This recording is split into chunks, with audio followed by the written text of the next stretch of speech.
I'll have to say with you, after living 10 years as a celibate monk in a cloistered monastery in Hawaii, this would probably be the most important thing I could ever share with you, understanding how the mind works.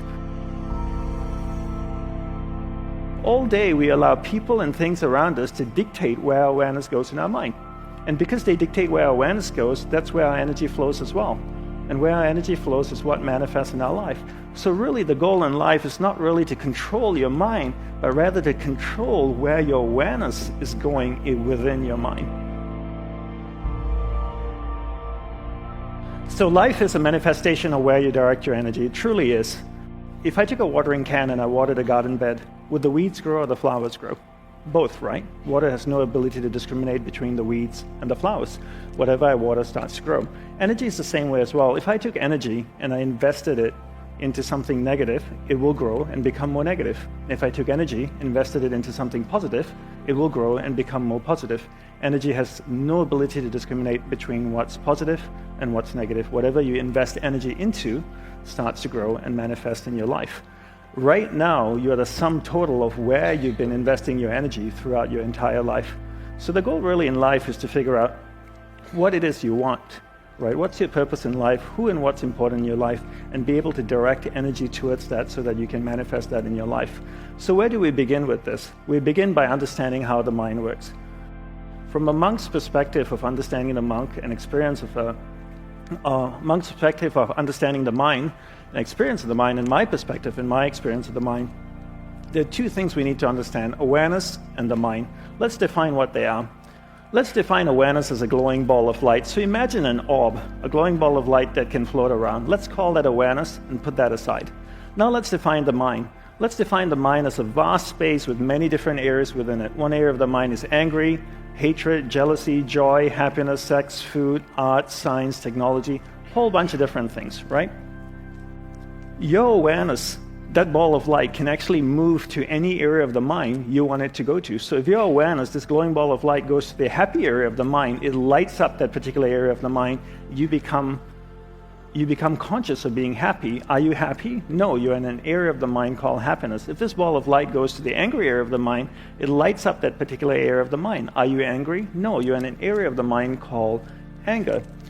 And by using your willpower and your powers of concentration, you can actually take your awareness, this ball of light, to any area of the mind that you want to go to. And here's the most important part. Where your awareness goes, that's where your energy is flowing. So if your awareness goes to the angry area of the mind, your energy is flowing there. It's actually strengthening that particular area of the mind. So this is the theory of it. One is there's a clear separation between awareness and the mind, two completely different things. Second is you can actually take your awareness and move it to any area of the mind you want it to go to. All day we allow people and things around us to dictate where our awareness goes in our mind. And this happens all day, right? All day we allow people and things to dictate where our awareness goes. And because they dictate where our awareness goes, that's where our energy flows as well. And where our energy flows is what manifests in our life. So really the goal in life is not really to control your mind, but rather to control where your awareness is going within your mind. So don't control your mind, control where your awareness goes within your mind. How do we do that? We do that by learning how. So your spiritual practice or your homework for taking away is to control where your awareness goes in your mind throughout the day. And that's really it. How do we do this? We learn the fine art of concentration. First, let's define what concentration is. I define concentration as the ability to keep your awareness on one thing for an extended period of time. Most people can't concentrate for two reasons. One is they've never been taught how to concentrate. Second is they never practice concentration. How many of you growing up here in school had classes on concentration every single day, the same way you had classes on geography, on math, and science? I travel all around the world and I ask this question and nobody puts their hand up. You get told to concentrate, but you never get taught how to do it. And then if you want to be good at something, you have to practice it. If you want to be really good at concentration, you need to practice it all day. People are good at distraction because that's what they practice all day long. It's not that they don't have the ability to concentrate. They've just practiced distraction and become really, really good at it. So how do we concentrate? We concentrate by practicing doing one thing at a time and integrating this practice into our everyday life. So for me, I look at my average day and I ask myself, what's a reoccurring event in my life? Every day I speak with my spouse. Every time I speak with my spouse, I give her my undivided attention. I keep my awareness on her. It drifts away, I bring it back. It drifts away, I bring it back. I keep my awareness on her. I give her my undivided attention. Now, every day I also speak to my clients. I speak with my clients. I speak with my friends, family. Every time I speak with somebody, I give them my undivided attention. If I'm on the phone, I give the person on the phone my undivided attention. I practice doing one thing at a time. By the end of the day, I've clocked about maybe 6 to 8 hours of practicing concentration. 6 months later, I become really good at concentration. 12 months later, I become really good at concentration. The best way to become good at something is to take a tool and insert it into a reoccurring event in your life. And this is the best way to become good at something rather than to create another practice.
In your life, just take a tool and insert it into the practice, into a recurring event in your life.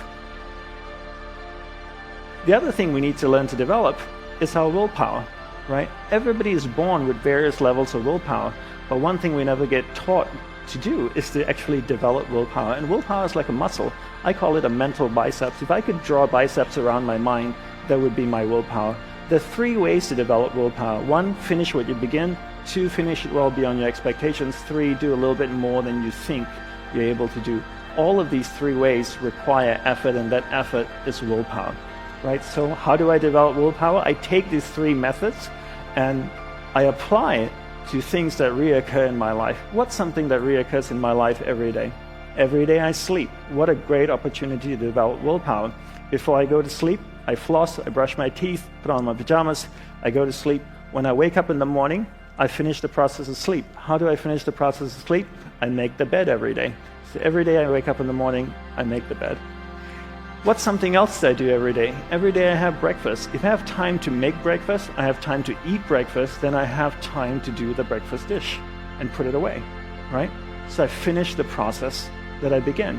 And I bring this into everything that I do. Then throughout the day, I develop willpower. The more I practice this, the better I get.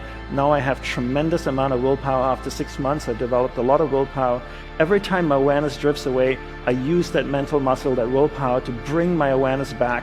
Then I use the powers of concentration that I've developed to hold my awareness on what I'm focused.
because I'm focusing on that, where my awareness goes, energy flows, and now my energy is flowing towards what I want.